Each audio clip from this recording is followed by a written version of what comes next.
खबर India voice में आप सभी का स्वागत है। खबरों की करते हैं शुरुआत। बीजेपी में संगठन चुनाव की तैयारियां शुरू हो गई है। बीजेपी में संगठन चुनाव की तैयारियां शुरू हो गई है। नवंबर में बूथ से मंडल स्तर तक होंगे चुनाव, उसके बाद जिला और प्रदेश स्तर का चुनाव होगा। पूर्व केंद्रीय मंत्री महेंद्र नाथ पांडे को बनाया गया चुनाव अधिकारी। भाजपा जल्द घोषित करेगी चुनावी कार्यक्रम।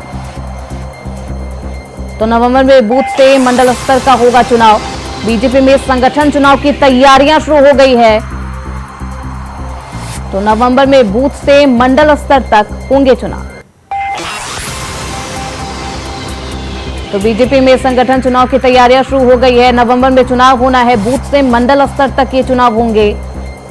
उसके बाद जिला और प्रदेश स्तर का भी चुनाव किया जाएगा। और केंद्रीय मंत्री महेंद्र नाथ पांडे को बनाया गया है चुनाव अधिकारी। भाजपा जल्द चुनावी कार्यक्रम की घोषणा करेगी। तो नवंबर में ये चुनाव होना है, बूथ से लेकर मंडल स्तर तक ये चुनाव किए जाएंगे संगठन में। और उसके बाद को लेकर लगातार तैयारी जारी है। महेंद्र नाथ पांडे को बनाया गया है चुनाव का अधिकारी। भाजपा जल्द घोषित करेगी चुनाव का कार्यक्रम। तो बीजेपी में संगठन चुनाव की तैयारियां शुरू हो गई है। बूथ से मंडल स्तर तक होंगे चुनाव, उसके बाद जिला और प्रदेश स्तर का चुनाव होगा। महेंद्र नाथ पांडे को चुनाव अधिकारी बनाया गया है।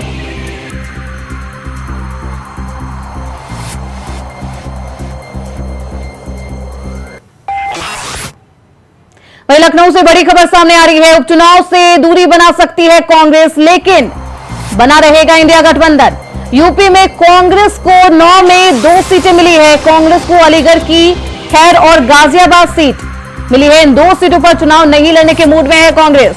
फूलपुर और मछुआ सीट की मांग कर रही थी कांग्रेस, और ऐसे में सीटों को लेकर सहमति नहीं बनती हुई नजर आई। और 7 सीटों पर समाजवादी पार्टी ने प्रत्याशी की घोषणा कर दी है। ऐसे में नाराजगी की खबर है। हालांकि इंडिया गठबंधन उपचुनाव में भी बरकरार रहेगा। यूपी में कांग्रेस को 9 में से 2 सीटें मिली थी। कांग्रेस को अलीगढ़ की खैर और गाजियाबाद सीट मिली थी, जिसको लेकर कांग्रेस पार्टी बिल्कुल भी खुश नहीं थी। और ऐसे में तो उपचुनाव से दूरी बना सकती है, ऐसी खबरें सामने आ रही है। लेकिन बना रहेगा इंडिया गठबंधन। तो कांग्रेस को अलीगढ़ की खैर और गाजियाबाद सीट दी गई थी, जिसको लेकर नाराजगी है। और ऐसे में समर्थन के मूड में नजर आएगी कांग्रेस। वहीं लखनऊ से बड़ी खबर सामने आ रही है। महाराष्ट्र विधानसभा चुनाव से जुड़ी खबर है। सीट बंटवारे पर कांग्रेस सपा के बीच फंसा है पेच। महाराष्ट्र में अखिलेश कांग्रेस पर दबाव नहीं बना पाए, इसलिए यूपी में कांग्रेस नहीं लड़ेगी चुनाव। यूपी में बाहर से ही समाजवादी पार्टी का समर्थन करेगी कांग्रेस। महाराष्ट्र में अखिलेश की डिमांड को कंट्रोल करेगी कांग्रेस। तो जिस तरीके से हरियाणा विधानसभा चुनाव में समाजवादी पार्टी ने कांग्रेस का मात्र समर्थन दिया था, उसी तरीके से उपचुनाव में समर्थन के मूड में कांग्रेस नजर आ रही है। और वहीं महाराष्ट्र विधानसभा चुनाव से यह खबर सामने आई। सीट बंटवारे पर कांग्रेस और समाजवादी के बीच पेच फंसा हुआ नजर आ रहा है। महाराष्ट्र में अखिलेश यादव लगातार कांग्रेस पर सीट शेयरिंग को लेकर दबाव बनाते हुए नजर आ रहे हैं। ऐसे में कांग्रेस भी चुनावी दांव चलती हुई नजर आ रही है। तो महाराष्ट्र में अखिलेश कांग्रेस पर दबाव नहीं बना पाए, इसके लिए यूपी की सभी सीटों को छोड़ना चाहते हैं कांग्रेस समाजवादी पार्टी। तो इस खबर पर ज्यादा जानकारी के साथ हमारे सहयोगी रमन मिश्रा हमारे साथ जुड़ चुके हैं। सीधे रुख करते हैं उनकी तरफ। रमन, क्या कुछ जानकारी है, क्योंकि महाराष्ट्र चुनाव को लेकर भी हलचल तेज है। बिल्कुल श्रुति, अब जब उपचुनाव के नामांकन शुरू हो गए हैं और कांग्रेस के बीच 8-2 का जो फॉर्मूला था उस पर बात बन गई थी। दोनों पार्टियों के पदाधिकारी हल्की आवाज में इसको स्पष्टीकरण भी दे रहे थे कि हाँ 8-2 का जो फॉर्मूला है वो बन चुका है। लेकिन अब जब नामांकन में कुछ ही दिन बचे हैं उससे ठीक पहले अभी खबर आई है कि कांग्रेस अब यूपी उपचुनाव नहीं लड़ने के मूड में है और कांग्रेस इस चुनाव से दूरी बना सकती है। हालांकि कांग्रेस जो सूत्रों के हवाले से खबर है कि कांग्रेस जो सीटें उसे 2 खैर और गाजियाबाद सीट मिल रही थी उस पर भी चुनाव नहीं लड़ेगी और समाजवादी पार्टी ही उस पर चुनाव लड़ेगी। हालांकि कांग्रेस 10 से 9 सीटों पर समाजवादी पार्टी का समर्थन करेगी और प्रचार करेगी। आपको बता दें जो खबर आ रही है इसके पीछे 2 कारण बताए जा रहे हैं कि कांग्रेस उपचुनाव अगर नहीं लड़ती है उसके पीछे 2 कारण हैं। पहली बात तो कांग्रेस 5 सीटों की डिमांड कर रही थी लेकिन उससे 2 सीटें मिल रही हैं और जिसमें भी 2 सीटें ऐसी हैं जो सीटें इंडिया गठबंधन के अनुकूल नहीं है, यानी कि उन सीटों पर भारतीय जनता पार्टी ज्यादा मजबूत है। ऐसे में उसके बाद में और दूसरा जो सबसे बड़ा कारण बताया जा रहा है वो महाराष्ट्र में अखिलेश यादव की सीटों की डिमांड को बताया जा रहा है। अखिलेश यादव इन दोनों महाराष्ट्र दौरे पर थे और उन समाजवादी पार्टी को रैलियां भी करी और लगभग 3 प्रत्याशियों का उन्होंने वहां पर ऐलान भी कर दिया और मीडिया के सामने ही 12 सीटों की डिमांड कही है कि इंडिया गठबंधन से वो 12 सीट में मांगेंगे और 12 सीटों पर समाजवादी पार्टी चुनाव लड़ेगी। ऐसे में उपचुनाव से कांग्रेस की दूरी बनाने का कारण बताया जा रहा है कि महाराष्ट्र में अखिलेश यादव को कम से कम सीटों पर रोका जा सके। यहां पर 2 सीट देकर वहां पर महाराष्ट्र में नैतिक दबाव अखिलेश यादव ना बना पाए, इसलिए कांग्रेस उपचुनाव से दूरी बनाएगी और जो गठबंधन से 2 सीटें उनको मिल रही थी उन पर भी चुनाव नहीं लड़ेगी। हालांकि इसका भी कोई औपचारिक ऐलान नहीं हुआ न समाजवादी पार्टी की तरफ से न कांग्रेस की तरफ से, लेकिन कांग्रेस के बड़े नेता ने अभी तक इस पर कोई बयान नहीं दिया है। हालांकि हम लोग कांग्रेस कार्यालय पर ही मजबूत है, यहाँ छोटे कार्यकर्ताओं से और छोटे पदाधिकारियों से बात हो रही है तो स्पष्ट तो नहीं कह रहे हैं, लेकिन उनकी बातचीत से लग रहा है कि कांग्रेस जो है उपचुनाव से दूरी बनाने का प्लान बना चुकी है। बिल्कुल रमन, अगर ऐसे में खबरों में दम हुआ और यही हुआ तो अगर समाजवादी पार्टी का सिर्फ समर्थन करती है कांग्रेस तो बीजेपी को कितना फायदा होगा? भारतीय जनता पार्टी को इससे क्या फायदा होगा, क्योंकि जिस तरीके से हरियाणा में समाजवादी पार्टी को सीटें नहीं मिली थी तो अखिलेश यादव माना जा रहा है, जिस तरीके से नतीजे के बाद में ये माहौल बना कि अखिलेश यादव अगर अहिरवाल बेल्ट में अगर प्रचार करते उनको अगर सीटें दी जाती तो कुछ सीटें कांग्रेस के फेवर में बढ़ सकती थी। ऐसे में अब कांग्रेस अगर चुनाव नहीं लड़ती है तो उतनी ज्यादा ताकत से तो प्रचार नहीं कर पाएगी समाजवादी पार्टी का। कहीं ना कहीं जो उनका प्रचार तंत्र है कांग्रेस का, पूरा जो मीडिया है वो उसका पूरा फोकस जो है झारखंड और महाराष्ट्र चुनाव में हो जाएगा और उपचुनाव में ना के बराबर सिर्फ उनकी मौजूदगी रहेगी, जिसका नुकसान जो है समाजवादी पार्टी को कुछ ना कुछ उठाना पड़ेगा। हालांकि अभी तक ऐसा कुछ लग नहीं रहा है, औपचारिक ऐलान के बाद में ही जो रणनीति होगी वो दोनों पार्टियां अपनी अपनी बनाएंगी, लेकिन अगर दोनों पार्टियां अगर मजबूती से नहीं लड़ती हैं तो उसका सीधा फायदा भारतीय जनता पार्टी को होने वाला है। बिल्कुल रमन, ऐसे महाराष्ट्र चुनाव को लेकर भी उम्मीदवारों के नामों का ऐलान कर दिया है समाजवादी पार्टी ने। कितनी सीटों की मांग कर रही है कांग्रेस से समाजवादी पार्टी और कितनी सीट देने के मूड में कांग्रेस?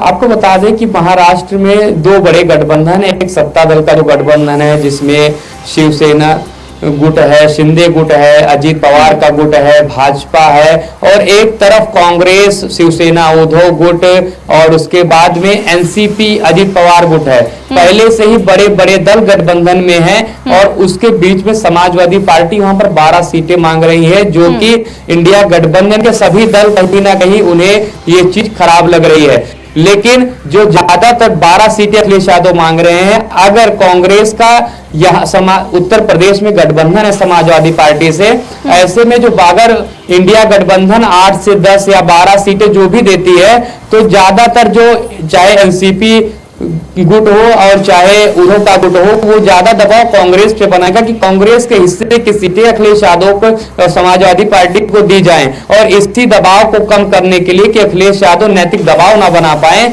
इसीलिए यहां से उपचुनाव से कांग्रेस दूरी बनाने के प्लान में है। बिल्कुल, रमन, आपको ऐसे बता में- दें कि रैली के दौरान समाजवादी पार्टी ने 1-2 प्रत्याशियों के नाम का ऐलान किया है, क्योंकि वहां पर पहले बिल्कुल, से ऐसे में महाराष्ट्र चुनाव में समाजवादी पार्टी दबाव न बना सके, कांग्रेस उपचुनाव से अपने कदम पीछे खींचती हुई नजर आ रही है। बहुत शुक्रिया रमन आपका इन तमाम जानकारियों के लिए। वहीं दिल्ली से बड़ी खबर सामने आ रही है। दिल्ली वक्फ बोर्ड से जुड़ा है मनी लॉन्ड्रिंग का यह मामला।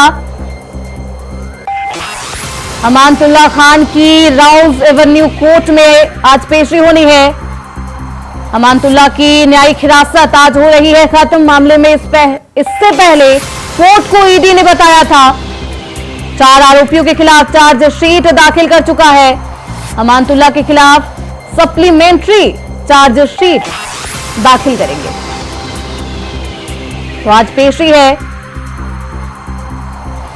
और न्यायिक हिरासत आज खत्म हो रही है।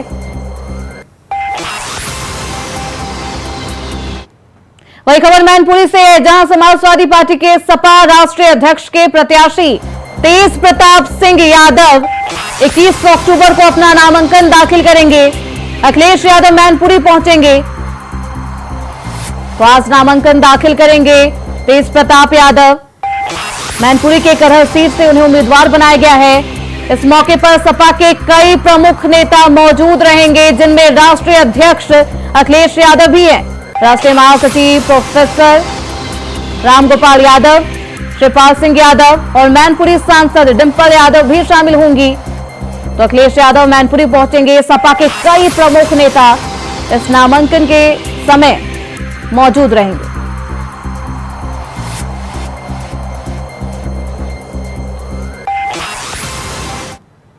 वहीं केंद्रीय राज्य मंत्री उपभोक्ता खाद्य एवं सार्वजनिक वितरण नीमूबेन जयंती बाई का अयोध्या में स्वागत किया गया। इस दौरान उन्होंने कहा कि महाराष्ट्र, झारखंड और उत्तर प्रदेश के 9 सीटों पर उपचुनाव में विकसित भारत की संकल्पना के साथ हम सब आगे बढ़ रहे हैं। प्रधानमंत्री मोदी के नेतृत्व में अनेक विकास के आयाम प्राप्त किए गए। रामलला के दर्शन के दौरान देश की समृद्धि के लिए प्रार्थना की है। प्रधानमंत्री मोदी और प्रदेश के मुख्यमंत्री योगी आदित्यनाथ अयोध्या विकास के लिए प्रतिबद्ध है। तो केंद्रीय मंत्री का श्री राम जन्मभूमि मंदिर में मैंने दर्शन किया है। मैंने देश की समृद्धि और शांति के लिए प्रार्थना की है।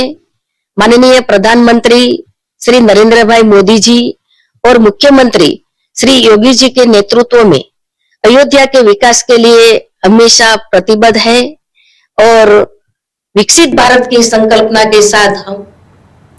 वहीं अमरोहा नगर कोतवाली क्षेत्र के जट बाजार में मामूली बात को लेकर 2 पक्षों में मारपीट हो गई और जमकर पथराव भी किया गया, जिसमें 4 लोग घायल बताए जा रहे हैं। पथराव का वीडियो सोशल मीडिया पर वायरल है। वहीं मौके पर पहुंची पुलिस मामले की जांच पड़ताल में जुटी है।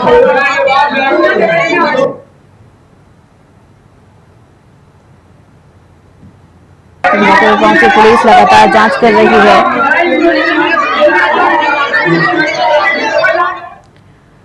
वहीं मथुरा में दर्दनाक सड़क हादसा हुआ। यमुना एक्सप्रेसवे पर यह हादसा हुआ है। अज्ञात वाहन में पीछे से घुसी कार।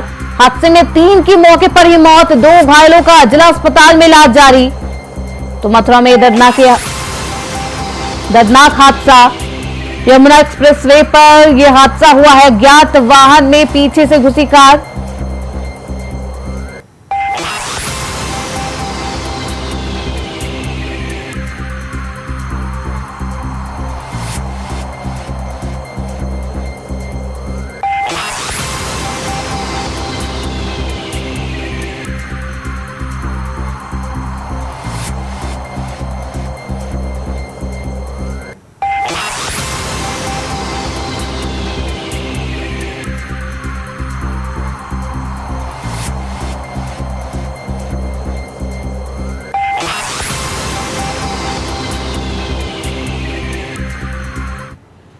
वहीं बरेली में वाल्मीकि समाज ने समाजवादी पार्टी जिला अध्यक्ष शिवचरण कश्यप पर भगवान वाल्मीकि की डाकों से तुलना करने का आरोप लगाया। कोतवाली पुलिस को शिकायत करते हुए मुकदमा दर्ज कराने की मांग की है। भारतीय वाल्मीकि धर्म समाज के जिला अध्यक्ष गोविंद बाबू वाल्मीकि के नेतृत्व में एक प्रतिनिधि मंडल ने कोतवाली पहुंचकर एक ज्ञापन क्राइम इंस्पेक्टर को कोतवाली में दिया है, जिसमें कहा गया है कि भगवान वाल्मीकि प्रकट उत्सव के अवसर पर समाजवादी पार्टी के जिला कार्यालय पर एक विचार गोष्ठी आयोजित की गई थी, जिसमें पार्टी के जिला अध्यक्ष शिवचरण कश्यप ने भाग लिया था और भगवान वाल्मीकि का अपमान करते हुए नजर आए थे। उन्होंने कहा कि डाकू की संज्ञा दी है वाल्मीकि को। प्रतिनिधि मंडल ने मांग की है कि भगवान वाल्मीकि जी का अपमान करने वाले सपा जिला अध्यक्ष के विरुद्ध मुकदमा दर्ज कराया जाए।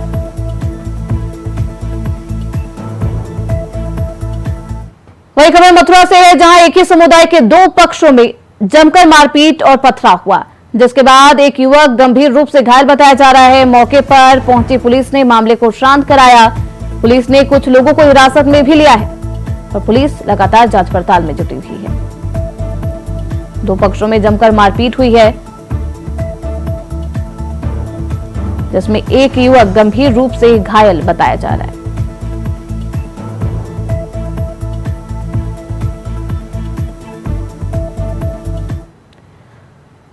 वही खबर लखनऊ से है, जहां बीजेपी से निष्कासित नेता नुपुर शर्मा ने बहराइच हिंसा में मारे गए राम गोपाल मिश्रा की हत्या के संदर्भ में अपनी गलत स्पीच के लिए माफी मांगी है।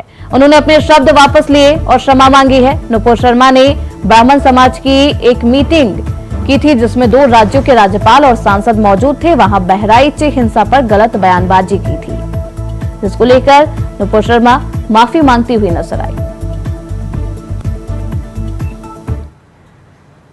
वही खबर मेरठ से है, जहां ब्रह्मपुरी क्षेत्र में दूसरी मंजिल में भीषण आग लग गई। आग लगने से इलाके में हड़कंप मच गई है। इस दौरान 2 दमकल की गाड़ियां ने आग पर काबू पाया। आग लगने से लाखों का सामान जलकर राख हो गया।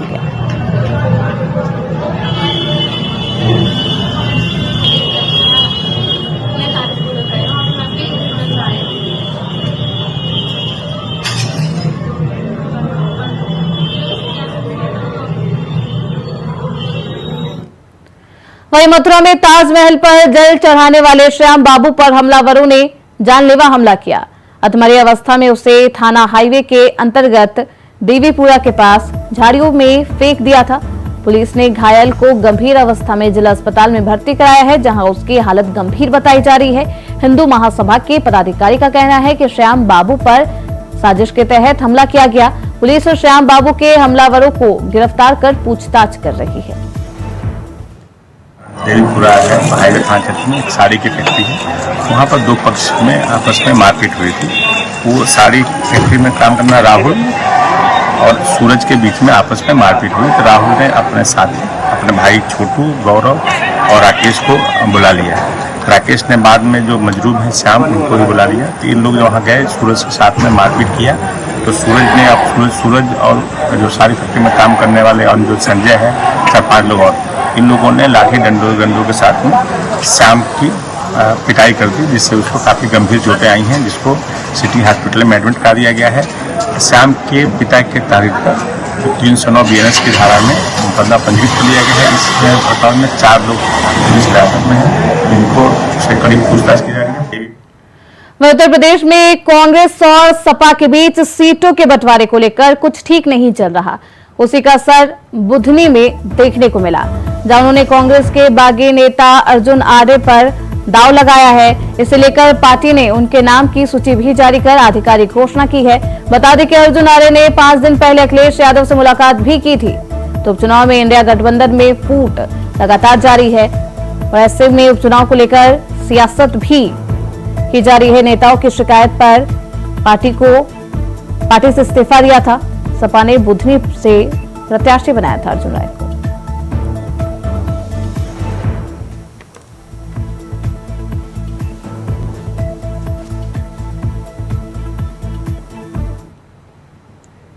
फिलहाल इसी के साथ इस बुलेटिन में बस इतना ही। देखते रहिए इंडिया वॉइस।